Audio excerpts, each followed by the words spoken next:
Hi friends, இந்த வீடியோவில் என்ன பார்க்க போகிறோன்னா, லாஸ்ட் வீடியோவில் ஃபிஷ்ஷோட தோலை மட்டும் நான் உரித்து வச்சுருந்தேன். அதுக்கப்புறம் வந்து ஃபிஷ்ஷை நல்லா க்ளீன் பண்ணிவிட்டு மேல் பக்கமாக நல்லா வாஷ் பண்ணிவிட்டு அதுக்கப்புறமா வந்து போன்லெஸ்ஸாக கட் பண்ணலாம் அப்படின்னு சொல்லி முடிவு பண்ணியிருந்தேன். சரின்னு சொல்லிவிட்டு இப்போ கட் பண்ண ஸ்டார்ட் பண்ணிட்டேன். இதுக்கு முன்னாடி இப்படி கட் பண்ணியிருக்கேனான்னு கேட்டால் இல்லை, இதுதான் ஃபஸ்ட் தடவை கட் பண்ண ட்ரை பண்ணேன். நல்லபடியாகவே வந்துச்சு. ரொம்ப கஷ்டமாலாம் இல்லை. அதுக்கேற்ற மாதிரி இந்த மீன் வந்து ரொம்ப நம்ம ஃப்ரெஷ்ஷாக இருந்ததுன்றதுனால ரொம்ப கட் பண்ணுறதுக்கும் நல்லா ஈஸியாகவே இருந்துச்சு. கஷ்டமாலாம் இல்லை இந்த போன்லெஸ்ஸாக கட் பண்ணுறப்ப. இதே நம்ம கடையில் கட் பண்ணி வாங்கிட்டு வந்திருந்தோம்னா அவங்க வந்து தோலெல்லாம் உரிச்சிட்டு தான் கட் பண்ணி கொடுப்பாங்க. அப்போ வெட்டுறப்ப வந்து நமக்கு அந்த அங்கே இருக்க கட்டை எல்லாமே, அந்த பிளட் ஸ்டெயின்ஸு எல்லாமே, அந்த கட்டையோட தூள் எல்லாமே ஒட்டும். இப்போ வீட்லேயே பண்ணுறதுனால நம்ம கொஞ்சம் க்ளீனாகவும் பண்ணிக்கிற மாதிரி இருந்துச்சு. எந்த ஒரு நிறைய வேஸ்ட் ஆகாமல் இருந்துச்சு. இந்த மாதிரி கட் பண்ணிக்கலாம். ஏன்னா எப்போ பார்த்தாலும் நம்ம ரவுண்டாகவே ஸ்லைஸாகவே பண்ணுறோம். இந்த மாதிரி போனஸாக இருந்தால் பசங்க சாப்பிட்றது கொஞ்சம் நல்லா இன்ட்ரெஸ்ட்டாக இருப்பானுங்கன்னு சொல்லிட்டு இந்த மாதிரி கட் பண்ண ஆரம்பித்தேன். நடுமுள் சென்டராக இருக்க அந்த நடுமுள் மொத்தமே வந்து அப்படியே வந்துடுச்சு.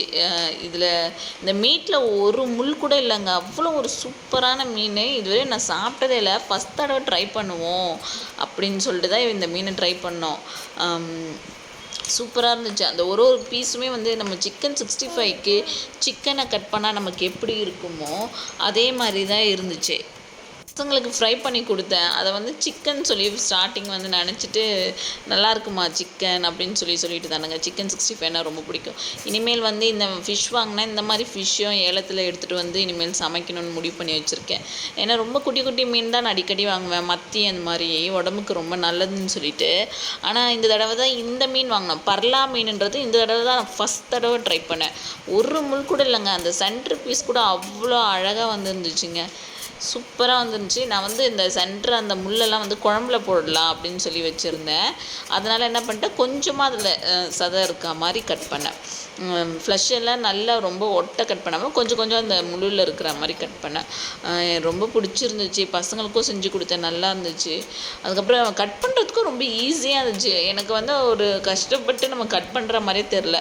அநேகமாக அது தோல் உரிச்சனாலே என்னென்னு தெரில. அதுவும் இல்லாமல் இந்த போனை கட் பண்ணும் போது அது சென்டரில் அந்த போனுக்குள்ளே அந்த போன் மேரோ சூப்பராக இருந்துச்சுங்க பார்க்குறதுக்கு. அவ்வளோ பெரிய எலும்பாக இருந்துச்சு. வீடியோவில் பார்க்க சின்னது மாதிரி இருக்கும், ஆனால் நல்ல பெரிய மீன் இது. சூப்பராக இருந்துச்சு. அந்த எலும்புக்குள்ளே வந்து போன் மேரோ ஒரு ஜாயிண்ட்லேயுமே இருந்துச்சு. கட் பண்ணுறப்ப நான் பார்த்தேன். சரி, நான் அப்போ தான் யோசித்தேன், ஏன் பிள்ளைங்களுக்கு இந்த மாதிரி பெரிய மீன்லாம் நம்ம வாங்கி கொடுக்காம எப்போ பாரு குட்டி குட்டி மீனாகவே நம்ம வாங்கி கொடுத்துருக்கோமே, இந்த மாதிரி ஃபிஷ் ஃபிங்கர்ஸு, ஃபிஷ் 65 இந்த மாதிரிலாம் பண்ணி கொடுத்துருக்கலாமே அப்படின்னு சொல்லி இப்போ தான் எனக்கு யோசனை வருது. எப்படி இருக்குமோ அப்படின்ற ஒரு எண்ணம் தான். ஒருவேளை வந்து நம்ம வாங்குகிற இடத்துல ஏமாந்து போயிடுவோமோ அப்படின்னு சொல்லிட்டு கூட யோசிப்பேன் நான் பெரிய மீனாக வாங்குறப்ப. அதுவும் இல்லாமல் சின்ன மீன் தான் ரொம்ப ஹெல்த்தி அப்படின்னு சொல்லி நினச்சிட்ருப்பேனா. ஸோ அதனால் இந்த தடவை வந்து இந்த மாதிரி நம்ம சிக்கனே அவாய்ட் பண்ணோம் அப்படின்னு நினைக்கிறவங்க வந்து பிள்ளைங்களுக்கு ஹெல்த்தியாக கொடுக்கணும்னு நினைக்கிறவங்க இந்த மாதிரி ஃபிஷ்ஷை செலக்ட் பண்ணோம்னா அது வந்து வறுத்தோம்னா நமக்கு வந்து மீன் ஃபீலிங்கே இல்லை. நம்ம வந்து ஒரு கறி சாப்பிட்றோம் தான். மீனுன்னே அதை பசங்க சொல்லவே இல்லை.